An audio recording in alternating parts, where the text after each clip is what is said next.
أعوذ بالله من الشيطان الرجيم بسم الله الرحمن الرحيم. Previous lecture کې موږ د biology from 5 branches study کوو. دې lecture کې موږ د biology furthermore 5 branches study کوو. نو 6th one branch چې موږ سره د taxonomy.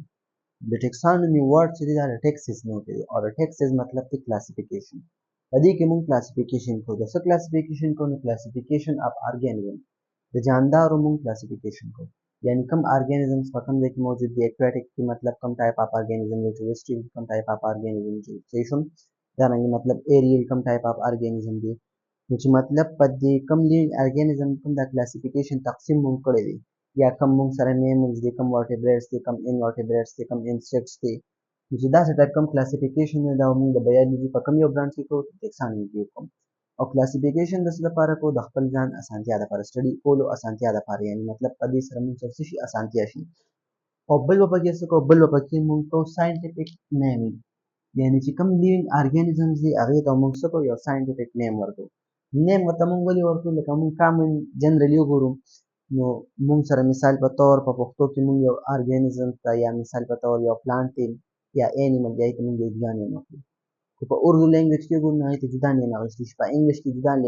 نه اغوستي شي دا رنګ د دنیا په هر زبان کې ګورو ته جدا جدا نه اغوستي شي نو په فرض کې یو سټوډنټ شو یا یو ساينټیست شو یو بل د خپل ایریا نه علاوه بل ځای ته لر شو هغه کې ارګانیزم د په کار یې ته نشي ملایوي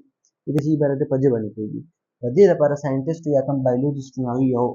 طریقې کار راوځي چې موږ به یو هر ارګانیزم ته یو سپیسیفیک ساينټیفیک نیم ورکړو چې په روغ دنیا کې یو وي په مثال په تور د پاکستان یا مطلب د پښتنو د ایریا یو کس لر شو امریکا ته لر ته کوم ریسرچ کوي هغه ساينټیفیک نیم ولې هغه ته موږ ارګانیزم موږ انیمل یا موږ پلانټ ملاوي په ټیکسانومي کې موږ څه کوو ارګانیزمز کلاسify کوو او هر یو ارګانیزم ته یو جدا سپیسیفیک ساينټیفیک نیم ورکو د سټډي کولو اسانتیا لپاره 7th branch بیا فردر موږ سره د سیل بایولوژي د سیل بایولوژي ته موږ سایټالوجي هم ویل شو یعنی سیل بایولوژي سایټالوجي دواړه موږ سره سیم دي په دې کې به موږ څه کوو چې سټډي اباوت سیل اینڈ اټس ارګانیزم په دې برانچ کې به موږ د سیل باره کې سټډي کوو او د هغې ارګانیزم باره کې به سټډي کوو سیل موږ سره څه څیز دی سیل اینڈ اټس ارګانیزم سیل اصل کې موږ سره بیسک سټرکچرل اینڈ فنکشنل یونټ اف آل لیوینګ ارګانیزم دی لکه څنګه موږ بلډینګ ته وګورو نو بلډینګ موږ سره د بریکس نه جوړ دی خښتو نه جوړ دی دا ورکوټې خښته چې کوم دا د بلډینګ څه شو یو بلډینګ بلاک شو یو یونټ شو دا څنګه د لیوینګ ارګانیزم چې څومره دي په پلانټ او انیمل او مایکرو ارګانیزم د بنیاد څخه دی جوړ د څنګه دی د سیل نه جوړ یا به مطلب سنگل سیل وي یا به ډیر زیات سیلونه راځي شي یو سپیسیفیک ارګانز او مطلب ټیشوز او دا لیول وایز مطلب تلې مخکې بوس مونږ ان شاء الله وایو چې کوم داسې ټایپ سټډي ده چې مطلب دا غي د سیل باره کې چې کوم بنیادی فندامنټل یونټ د دې باره کې سټډي کوو دا موږ سیل بیالوژي یا سایټالوجي شو او د هغه ارګانیزم څه ته وایي په دې سیل کې دنه مختلف پارټس دي د هر یو پارټ یا د هر یو کمپوننت هر یو حصے یو خپل سپیسیفیک فنکشن دی یعنی اگزامپل دې چې موږ د 3 لیکلي دي مثال په تور موږ سره مایټوکونډریا ده دا رنګ رایبوسوم د کلوروپلاست دی نو مایټوکونډریا یو ډیر ویل نون ارګانیل دی سو فیمس او موږ سوچي دا پاور هاوس اف سیل دی یعنی مایټوکونډریا ته موږ پاور هاوس اف سیل هم ویل شو چې سیل ته یا لیوینګ ارګانیزم ته څومره انرژي پکار ده دا بوله څو جوړي دا معموله مایټوکونډریا جوړي اوس د انرژي څنګه جوړيږي په کوم بیس جوړيږي د سیسز نه جوړيږي دا ټول سټډي چې موږ کوم سره شو سایټالوجي دا رنګ رایبوسوم یو بل ویل نون ارګانیل دی رایبوسوم موږ سره کار کوي په پروتین سینتھیسس کې هیلپ کوي پروتین سینتھیسس چې کوم پروتین سینتھیسس په باډي کې کوم د پروتین تیاری کوي په هغه کې رایبوسوم موږ سره مدد کوي او بل یو ویل نون چې کوم مطلب د پلانټس اوريجن په بیس د دوه مطلب دوه ارګانیزمز کې موجود دي او کلوروپلاست موږ سره صرف او صرف په پلانټس کې موجود دي په انیملز کې نشته نو کلوروپلاست موږ سره څه کوي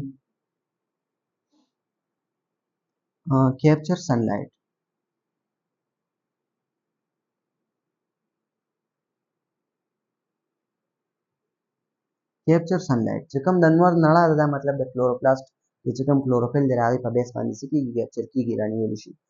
او helps in preparation of food helps plant in preparation of food یعنی چې کوم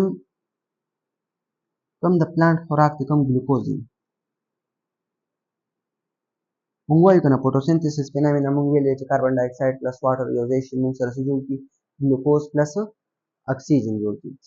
اوس دا چې کوم دی کې د کلوروفیل په موجودګۍ کې د سن لایټ موجودګۍ کې په کلوروفیل کې نو دا کلوروفیل په دې کلوروپلاست کې موجود دی موږ سره څه کوي پلانټ د پاره چې کوم ارګانیک فود ګلوکوز دی دا هغه په دا کې دا جوړېدو کې څه کوي دی وسره هیلپ کوي نو دا مطلب درې بیسیک ارګانیزمز دي نه علاوه پر د نور ارګانیزمز هم دي دا یو ارګانیک به موږ ان شاء الله ډیټیل کې وایو دا کلوروفیل فوټوسنتھیسس دا ټول پروسس موږ پر در چپټر کې را روان دي مخکې چپټر کې دا به ان شاء الله بیا وایو خو لکه څه شول چې کله موږ د سیل باره کې سټډي کوو سیل د څه نه جوړ دی سیل ممبرین څه ته وایي سیل وال څه ته وایي دغه رنګې راغی ارګانیلز څه کار دی هغه کار پکې څنګه کېږي داسې ټایپ سټډي ته موږ څه وایو چې دا سیل بایولوژي ده یا سایټالوژي ده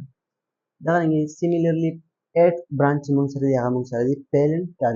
پیلنټالوژي کې موږ څه کوو فاسلز اف پاست ارګانیزمز یعنی چې کوم زاړه ارګانیزم یو ټیم کې تیر شوي دي موجوده اوس نشته څه نشانات موجود دي یا مطلب څه ناڅه انډیکیشنز موجود دي د هغې په بنیاد باندې موږ کوو چېرې د ارګانیزم داسې ټایپ ښکارېده یا داسې ټایپ سټرکچر یا داسې بونز پکې یا داسې سکیلټن نو چې کله داسې ټایپ سټډي کوو دې ته موږ څه وایو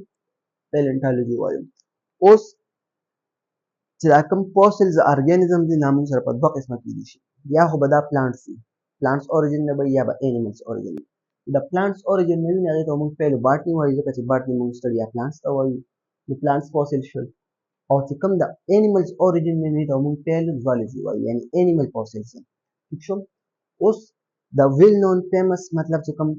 فوسلز ارګانیزم دپاره یو ویل نون اگزامپل دی دا موږ سره ډایناسورز دي تاسو موویز کې کتلي دي کوم هالیوډ والا موویز دي یا کارټون موویز دي انیمیشنز دي دې کې موږ ته ډایناسور ښیي او ډایناسور خو چا په سمه نه دي لیدلي اصل کې دا په کوم بنیاد ښیي د دې څه ناڅه فوسلز مطلب پاست ریمینز موجود او هغې په بنیاد باندې دي څه کړي د ارګانیزمز ډیفاین کړي دي چېرې دا داسې ښکارېږي نو دا موږ سره څه شو پیلنټالوژي شو او پیلوباټني پیلوزولوژي نیکسټ بیا ایمیونالوژي شو ناینث برانچ موږ سره دی ایمیونالوژي موږ څه ته وایو دې کې موږ د ایمیون سیستم باره کې سټډي کوو ایمیون سیستم اوس ایمیون سیستم موږ څه ته وایو باډي سیستم اف ډیفنس باډي سیستم اف ډیفنس اگینست ډیزیز کازینګ مایکرو ارګانیزم د باډي د جسم هغه مدافعتي نظام هغه سیستم هغه نظام چې هغه څه کوي چې کوم ډیزیز کازینګ مایکرو ارګانیزم دي کوم جراثیم یا کوم مایکرو ارګانیزم چې ډیزیز بیماری جوړوي د هغې خلاف باډي ته څه ورکوي ډیفنس ورکوي حفاظت کوي هغې نه یې ساتي نو دغه سیستم ته موږ ایمیون سیستم وایو چې کله دغه ایمیون سیستم سټډي کوو نو موږ سره بیالوجي کوم یو برانچ وي ایمیونالوجي یعنې په دې کې موږ سټډي کوو چې د کوم یو ارګانیزم یو مایکرو ارګانیزم د دغه په لیوینګ ارګانیزم باندې څه امپیکټ وي څه اثر به وي یا یو انسان بیمار شوی دی یا یو ارګانیزم بیمار شوی دی د بیماري په څه بیس راغلی ده یا مطلب دا سیستم به ولې څنګه طریقې سره کوم ویکسینز جوړېږي موږ سره صحیح شو یا مطلب کوم انجکشن ویکسین په طور استعمالیږي یا مثال په طور کوم بیماری راشي ټمپریچر د انسان سره خامخا های کېږي ولې های کېږي ټول فینامینز باره کې د ایمیون سیستم ریلیټډ چې څومره فینامینز دي او موږ په ایمیونالوجي کې سټډي کوو 10th one branch بیا موږ سره د انټمالوجي انټمالوجي کې موږ څه کوو سټډي اف انسیکټس چې څومره حشرات دي موږ سره کیړې مکوي د دې باره کې چې سټډي کوو دا د بایولوجي کوم یو برانچ دا موږ سره انټمالوجي دي examples موږ سره بټرفلای اینڈ سپایډرز ویل نون examples دي بټرفلای چې کوم تتلې دي او سپایډر چې کوم جولاګانې وایي یا دې نه علاوه نور چې کوم داسې مطلب مایک انسیکټس ټایپ ارګانیزم دي هغې سټډي چې موږ کوو نو موږ سره انټمالوجي کې سټډي نو دا فردر 5 برانچز وو او نیکسټ لیکچر کې د دې نه بعد چې کوم ریمینینګ برانچز به موږ سټډي کوو انشاءالله